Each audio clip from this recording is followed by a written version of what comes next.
Dalam perjalanan sejarah di Nusantara, teori Islamisasi menjadi salah satu bagian penting yang menggambarkan bagaimana agama Islam menjejak dan pengaruh di Nusantara. Pernah nggak sih teman-teman membayangkan bagaimana awalnya agama Islam bisa masuk ke Nusantara? Siapa sajakah tokoh-tokoh penting yang berperan? Dan apakah Islam datang ke Nusantara melalui negara Arab? Atau ada negara yang lain? Cukup menarik ya. Nah, semua pertanyaan tadi akan kita bahas semua dalam video kali ini.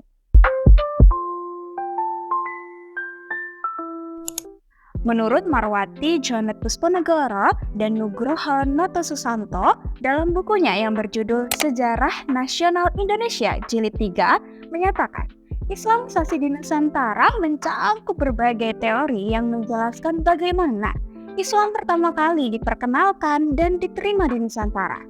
Setidaknya ada 4 teori yang bisa kita sampaikan tentang bagaimana Islam datang dan berkembang di Nusantara. Yang pertama, ada teori Arab nih. Dalam teori Arab ini dijelaskan bahwa Islam di Nusantara dibawa langsung oleh para musafir dari Arab yang memiliki semangat untuk menyebarkan Islam ke seluruh dunia pada abad 7 Masehi. Ada beberapa bukti yang dapat kita sampaikan dalam mendukung teori ini. Yang pertama, ditemukannya sebuah perkampungan Arab di Kota Barus, Sumatera Utara yang dikenal dengan nama Bandar Khalifah. Salah satu bukti yang paling nyata adanya Islam di Barus adalah penemuan batu nisan dan makam kuno yang berinskripsi Arab. Batu nisan ini berasal dari abad ke-7 hingga abad ke-10. Nisan tersebut menunjukkan ada komunitas Muslim di Barus pada masa itu. Bahkan, menurut Uka Chandra Sasmita dalam bukunya Barus 1000 tahun yang lalu menyatakan berbagai catatan sejarah dari penulis dan pelancong asing seperti Ibnu Battuta, Marco Polo, dan Tom Wayras mencatat bahwa Barus merupakan pusat perdagangan penting di mana pedagang Muslim dari Timur Tengah dan India sering berinteraksi dengan penduduk lokal.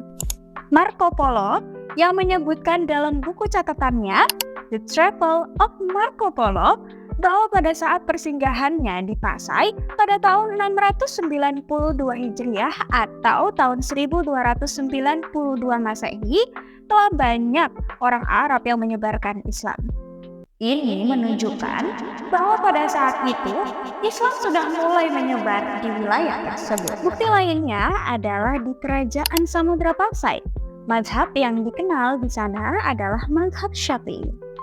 Yang kita tahu bahwa mazhab Syafi'i ini merupakan mazhab yang banyak dianut oleh orang-orang Arab dan Mesir pada saat itu. Salah satu naskah yang mengaitkan Samudra Pasai dengan mazhab Syafi'i ini adalah adanya Prasasti Gresik. Prasasti ini berisi tentang keberadaan ulama-ulama Syafi'i dari Pasai yang memiliki pengaruh besar dalam pengembangan mazhab Syafi'i di Nusantara. Begitu pula berita dari Ibnu Battuta, seorang pengembara Muslim dari Maghribi atau Maroko yang singgah di Aceh pada tahun 746 Hijriah atau sekitar 1345 Masehi yang menuliskan bahwa di Aceh telah tersebar ajaran mazhab Syafi'i.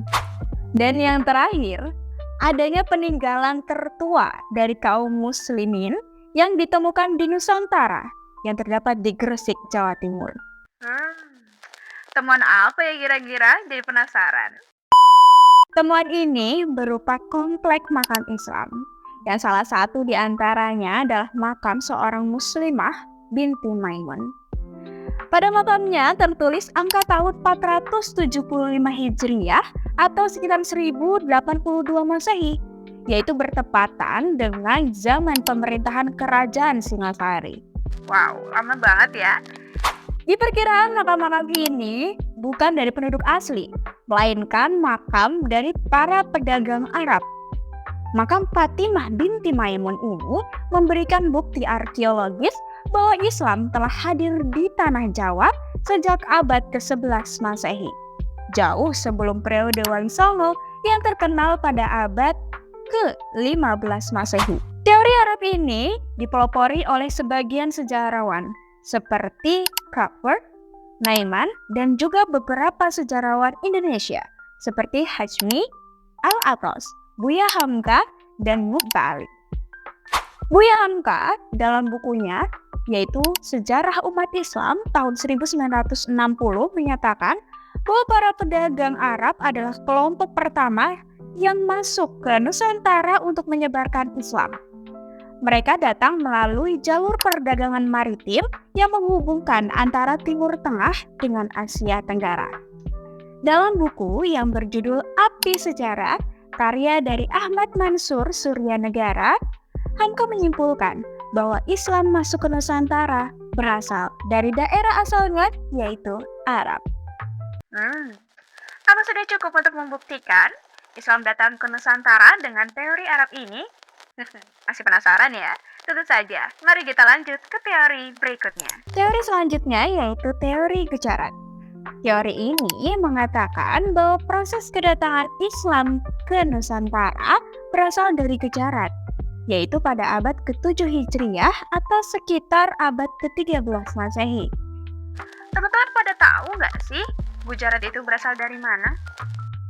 Gimana ya? Sini aku kasih tahu. Gujarat adalah negara bagian yang terletak di negara India bagian barat, berdekatan dengan Laut Arab loh. Kok bisa sih Islam berasal dari India? Bukannya India itu mayoritasnya adalah agama Hindu? Ini aku tahu lagi deh. Ya memang benar, mayoritas warga India saat ini banyak yang beragama Hindu. Namun pada awal penyebaran Islam, di wilayah ini termasuk jalur perdagangan bagi para pedagang Muslim dari Arab maupun Yaman. Hal ini dapat dilacak kembali pada abad ke-7 Masehi ketika para pedagang Muslim pertama kali tiba di wilayah tersebut untuk tujuan perdagangan sekaligus misi penyebaran agama Islam. Dan dari situlah mulai berkembang keislaman di wilayah Gujarat. Islam influence first came to be felt in the Indian subcontinent during the early 7th century with the advent of Arab traders. Arab traders used to visit the Malabar region, which was a link between them and the ports of Southeast Asia, to trade even before Islam had been established in Arabia. The Arab merchants and traders became the carriers of the new religion. Wow, gimana sih muncul teori Islamisasi Nusantara dari Gujarat ini? Setelah ditelusuri dari beberapa tokoh yang mensosialisasikan tentang teori Gujarat ini, dan kebanyakan dari mereka merupakan seorang sarjana dari Universitas Belanda. Siapa ya? Yang pertama, yang mengungkapkan teori Gujarat ini adalah J.P. Schnepel. Dia adalah seorang sejarawan sekaligus sarjana yang berasal dari Universitas Leiden, Belanda, pada abad ke-19 Masehi. Di dalam buku Islam in Indonesia, Contrasting Image and Interpretation, karya dari David Burcher, disebutkan tentang berbagai pandangan J.P. Schnepel tentang masuknya Islam di Nusantara yang berasal dari Gujarat.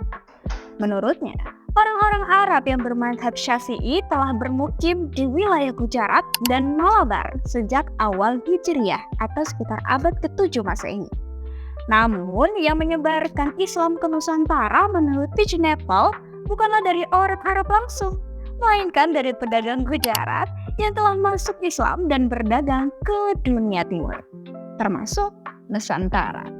J.P. Mulcahy, seorang ahli arkeologi berasal dari Belanda yang banyak melakukan penelitian tentang batu nisan Islam di Indonesia.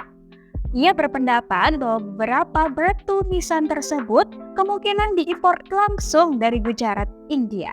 Mulcahy berkesimpulan bahwa batu nisan tersebut diimpor langsung dari Gujarat atau setidaknya oleh orang Gujarat atau orang Nusantara yang telah belajar kaligrafi di Gujarat. Waduh, jadi bingung nih, teori Arab atau teori Gujarat ya? Tenang. Masih ada 2 teori lagi. Yuk, kita ulik lagi. Teori selanjutnya yaitu teori Persia. Teori ini digagas oleh Husein Jayadiningrat, seorang sejarawan Indonesia yang berasal dari Banten. Menurut Husein Jayadiningrat, Islam masuk ke Nusantara sekitar abad ke-7 Masehi.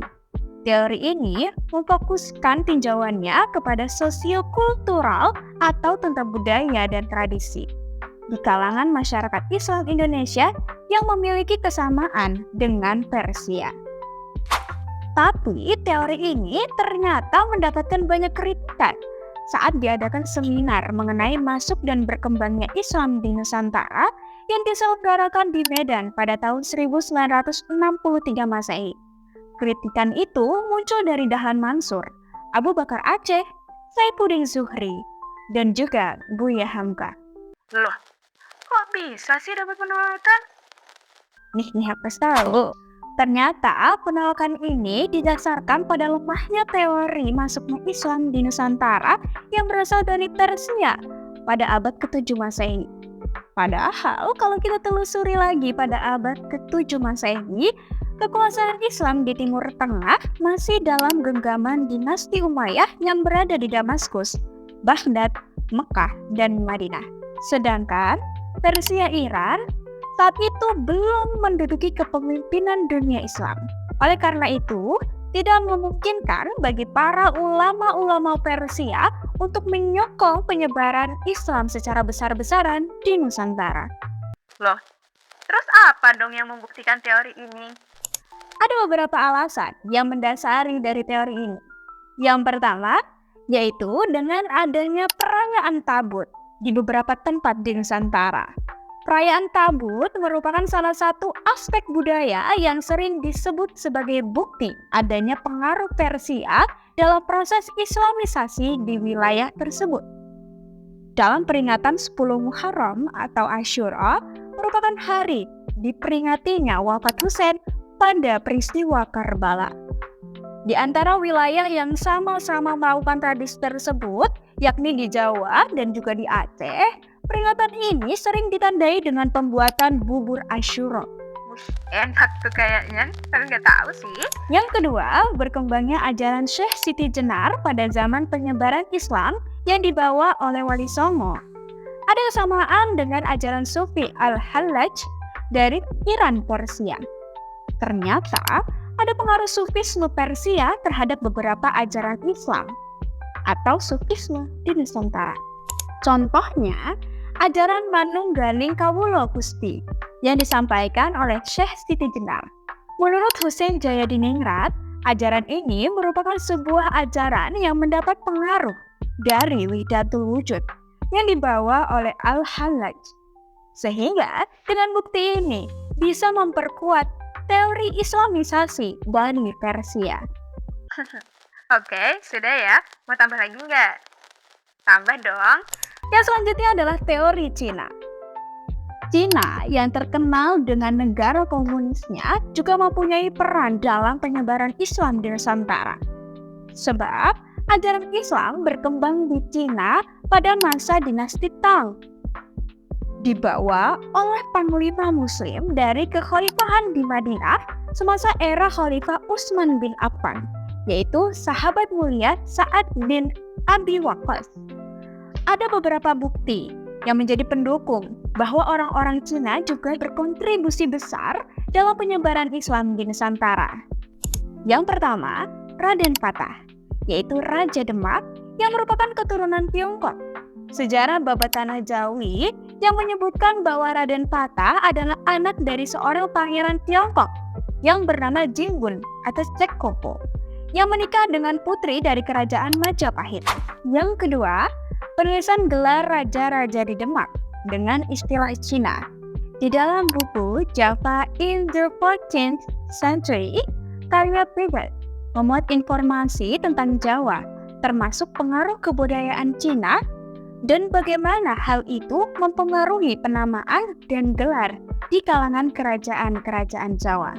Yang ketiga, adanya masjid-masjid yang memiliki arsitektur Tiongkok, seperti di beberapa masjid yang dinamakan Masjid Muhammad Chengho, baik yang ada di Surabaya, Palembang, Pasuruan, maupun Purbalingga yang penamaannya merujuk kepada seorang pahlawan perang muslim yang berasal dari Cina.